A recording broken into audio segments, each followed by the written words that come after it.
आज हम उपस्थित हैं आपके सामने स्माइल पेपर 7 लेकर। आपने ये पेपर सॉल्व कर लिया होगा। कर लिया है तो आप ये देख सकते हैं कि आपके आंसर्स किस प्रकार से दिए गए हैं और उन्हें किस प्रकार से दिया जा सकता है, ताकि उनसे हम बेहतर मार्क्स प्राप्त कर सकें, और जिन्होंने हल नहीं किया है वो इसे देखकर हल कर सकते हैं। चलिए शुरू करते हैं। तो विधि से 6889 का वर्गमूल ज्ञात कीजिए। देखो, द्वंद्व योग विधि से वर्गमूल ज्ञात करने के लिए हमें इसको व्यवस्थित करना होगा। हमारा हल एक व्यवस्थित किस प्रकार से करेंगे, ध्यान दीजिए। आपको एक खड़ी लाइन खींचनी है और एक पड़ी लाइन खींचनी है। आप 6889 को खुला खुला लिख लीजिए, 6889 इस प्रकार से। अब खुला खुला लिखने के बाद आपको क्या करना है, प्रथम दो अंकों को छोड़कर या दो अंकों को एक बॉक्स में पैक कर लेना है, इस प्रकार से। दो अंकों को बॉक्स में क्यों पैक किया? क्योंकि हम जानते हैं दो अंकों का वर्गमूल एक अंक होता है और हम यहां वर्गमूल ही निकाल रहे हैं, इसलिए। अब चलिए आगे इसको सॉल्व करना शुरू करते हैं। तो सॉल्व करने के लिए सबसे पहले हमें क्या करना है, ये जो आपने जिसको बॉक्स में बंद किया 68 को, इसमें से आपको माइनस करना है। माइनस क्या करना है? माइनस करना है किसी संख्या का वर्ग, किसी संख्या का वर्ग जो इसमें से माइनस हो सकता हो, यानी इससे छोटा हो या इसके बराबर हो। तो वो संख्या कौन सी होगी? देखिए, 1 का वर्ग 1 होता है, 2 का वर्ग 4 होता है, 3 का वर्ग 9 होता है, 4 का वर्ग 16 होता है, 5 का वर्ग 25 होता है, 6 का वर्ग 36 होता है, 7 का वर्ग 49 होगा, 8 का वर्ग 64 होगा और 9 का वर्ग 81, क्योंकि 9 का वर्ग 81 ज्यादा है, इसलिए हम यहाँ 8 का वर्ग माइनस कर सकते हैं। 8 का वर्ग 64 होता है, तो 68 में से 64 गए तो कितने बचे? 4। जब ये काम आप कर लें तो हम आगे बढ़ेंगे। और आगे कहां बढ़ेंगे कि जो 8 आपने घटाया है, जिस 8 का स्क्वायर आपने घटाया उसे यहां लिखिए, और जो ये शेषफल बचा है उसे कहां लिखेंगे?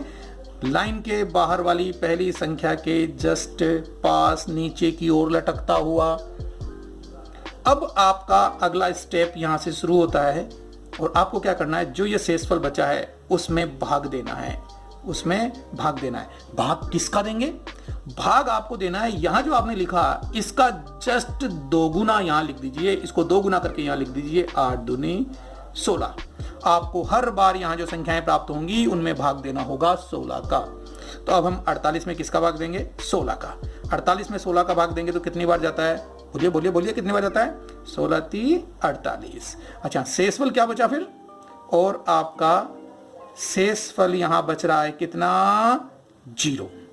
जो शेषफल बचता है उसे अगले अंक के पास उसी तरह लटका दीजिए, और जो आपका भागफल आया है उसे आप 48 में भाग दिया था तो 48 के नीचे लिख दीजिए। देखिए, एक बात आपको मैं बता दूं, यहां कुल 4 अंक है और 2-2 अंकों के 2 समूह बनते हैं, तो इस संख्या 6889 के वर्गमूल में 2 ही अंक होंगे। कितने अंक होंगे? 2 अंक होंगे, और 2 अंक हमें प्राप्त हो चुके हैं। तो 2 अंक प्राप्त हो चुके हैं तो आगे करने की आवश्यकता नहीं है, अजी नहीं, करने की आवश्यकता है। क्यों है? क्योंकि लास्ट तक आपको शेषफल निकालना होगा, अंतिम शेषफल निकालना होगा। अंतिम शेषफल अगर 0 नहीं आता है तो आपका वर्गमूल पूरा नहीं हो पाएगा, क्योंकि हो सकता है कि दशमलव के बाद कोई अंक आ जाए आपके पास। इसलिए हम अगला जो काम है वो करना है हमें, और करेंगे हम उसे। अगला काम क्या है कि अब आपके पास नया भाज्य क्या आया? तो 48 में भाग देने के बाद आपके पास नया भाज्य क्या आया? नया भाज्य, नया भाज्य है हमारे पास 09, और इस नए भाज्य को आपको संशोधित करना होगा। नए भाज्य को क्या करना होगा?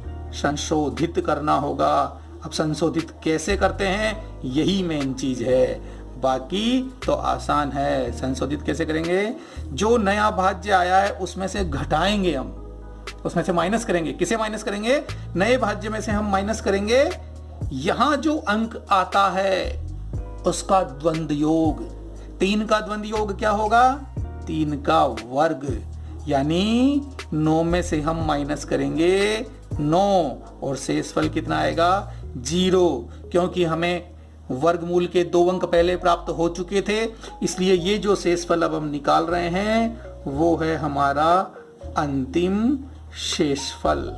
ये क्या है हमारा अंतिम शेषफल, और अंतिम शेषफल हमने कितना प्राप्त किया 0, अंतिम शेषफल 0 आ गया। इसलिए अब हमारा आंसर हमारे पास आ चुका है 6889 का वर्गमूल है 83। ये हमारा फाइनल आंसर है। सुंदर से बॉक्स में बंद कर दीजिए और आंसर लिख दीजिए। आपका आंसर आ चुका है, आपको इस पे पूरे मार्क्स मिलेंगे। अब हम चलते हैं प्रश्न नंबर 2 की तरफ। दो पूर्णांकों का HCF व LCF क्रमशः 8 और 616 है। यदि एक पूर्णांक 56 है तो दूसरा पूर्णांक ज्ञात कीजिए। तो चलिए हल शुरू करते हैं। यहाँ आपको दिया हुआ है, उसे लिख लीजिए आप। तो हम लिखते हैं, सबसे पहले दिया है, क्या दिया है आपको यहाँ पर आपको HCF दिया हुआ है, जो कितना है, आपको HCF दिया हुआ है 8, और आपको LCF या SCF कुछ भी कहते हैं आप, LCM कहते हैं या LCF कहते हैं, वो कितना दिया हुआ है 616, और आपको यहाँ पर एक पूर्णांक दिया हुआ है। उस पूर्णांक को हम क्या मान लेते हैं PX। आपको जो पूर्णांक दिया है वो कितना है 56, और दूसरा पूर्णांक क्या होता है QX, जो कि आपको दिया नहीं है, वो आपको ज्ञात करना है। देखिए कैसे ज्ञात करते हैं। आप जानते हैं LCF, HCF और दो पूर्णांकों में संबंध क्या होता है। तो हम लिखेंगे, हम जानते हैं कि, क्या जानते हैं आप, हम जानते हैं कि PX into QX is equal to SCF into LCM या फिर LCF। अब आप यहां मान रख दीजिए। PX का मान हमें 56 दिया हुआ है, QX हमें पता नहीं है, हमें ज्ञात करना है। SCF का मान 8 है और LCF का मान कितना है 56। अब आपको पता है क्या करना होगा, जिसका हमें मान ज्ञात करना है उसे रोकिए और बाकी को दूसरी तरफ भेज दीजिए। 56 को यहां से भेजूंगा, सॉरी HCF कितना है यहाँ पर, LCF 616 है, मैंने 56 गलत लिख दिया, 616 है,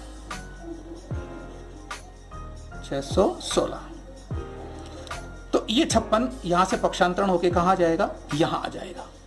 ये 56 यहां से पक्षांतरण होके क्या आ जाएगा, यहां आ जाएगा।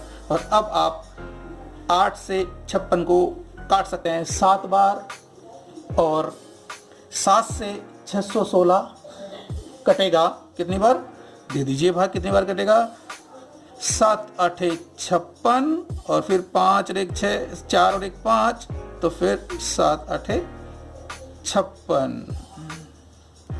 यानी टोटल कितना आ गया, QX बराबर 88। ये हमारा आंसर आ गया। इस प्रकार से हमारा दूसरा प्रश्न भी पूर्ण हुआ। अब हम चलते हैं प्रश्न नंबर 3 की तरफ। और 3 क्या कहता है, यदि द्विघातीय व्यंजक kx² plus 5x plus 3k के शून्यकों का योग उनके गुणनफल के बराबर हो तो k का मान ज्ञात कीजिए। बहुत आसान है, आइए हम इसको भी हल कर लेते हैं। हल 3, सबसे पहले हमें दिया हुआ है वो लिख लेते हैं। हमें दिया हुआ है द्विघात व्यंजक, तो सबसे पहले हम इस द्विघात व्यंजक को ही लिख दें। और द्विघात व्यंजक क्या है भैया, यहाँ पर हमें दिया हुआ है kx² plus 5k plus 3k।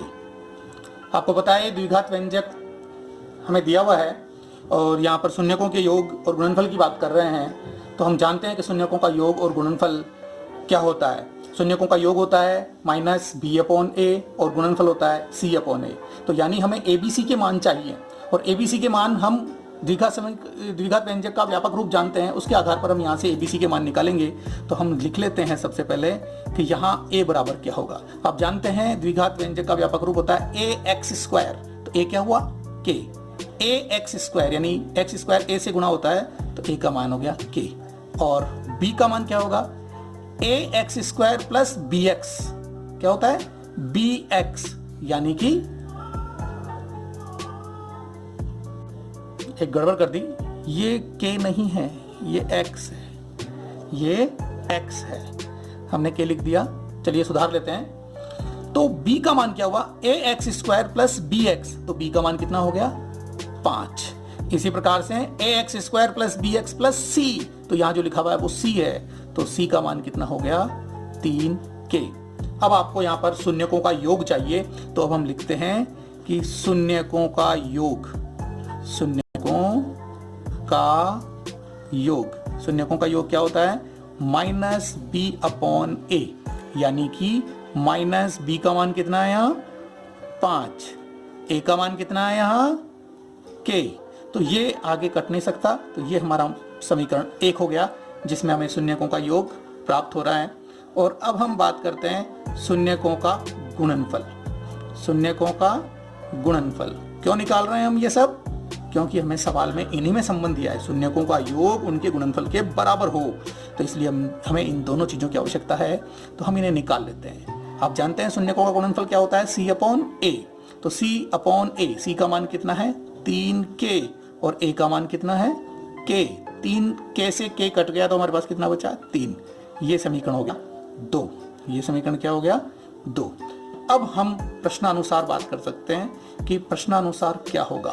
प्रश्न क्या कह रहा है, प्रश्न कह रहा है कि शून्यकों का योग उनके गुणनफल के बराबर है, तो साहब शून्यकों का योग, शून्यकों का योग बराबर है शून्यकों के गुणनफल के, शून्यकों का गुणनफल लिख दीजिए। शून्यकों का योग कितना है हमारे पास -5/k, और शून्यकों का गुणनफल कितना है 3, k को यहां भेज दूं और 3 को यहां भेज दूं, तो -5/3 बराबर k, यानी कि मैं लिख सकता हूं k बराबर -5/3, जो कि k का मान है और हमें यही ज्ञात करना था, तो हमें आंसर मिल चुका है। उम्मीद करता हूं आपको तीनों प्रश्नों के आंसर समझ में आए होंगे। अगले प्रश्नों को हम अगले वीडियो में सॉल्व करते हैं, क्योंकि वीडियो बहुत लंबा हो रहा है। अगर आपको ये सब कुछ पसंद आया है तो प्लीज़ लाइक कीजिए और शेयर